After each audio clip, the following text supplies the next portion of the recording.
In the cold winter of 1428, the Kingdom of France teemed with the chaos of the Hundred Years' War, a grueling dynastic struggle that had left the land fractured and its people despondent.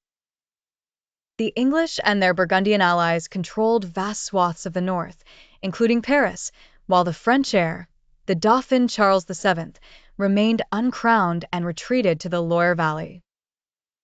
Into this atmosphere of despair emerged Joan of Arc, a teenage peasant from the village of Domremy.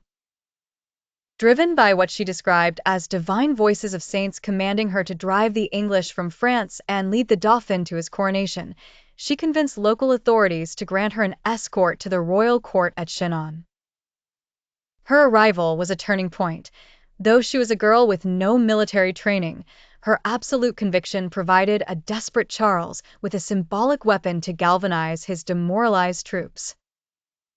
Clad in white armor and carrying a banner of her own design, Joan joined the army sent to relieve the besieged city of Orléans in 1429.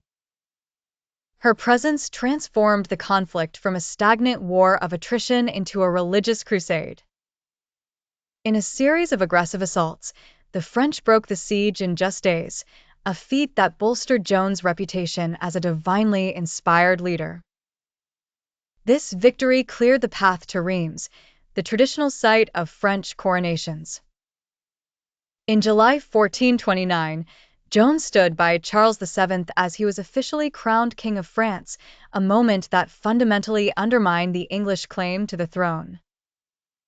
However, the tide soon turned.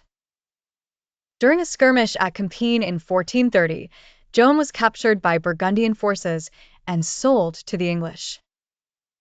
They sought to discredit her, and by extension, Charles VI's legitimacy, by trying her for heresy and cross-dressing in a church court at Rouen.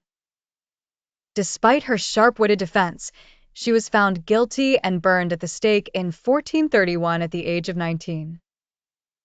Her death did not halt the French momentum. Instead, she became a martyr whose image unified the nation.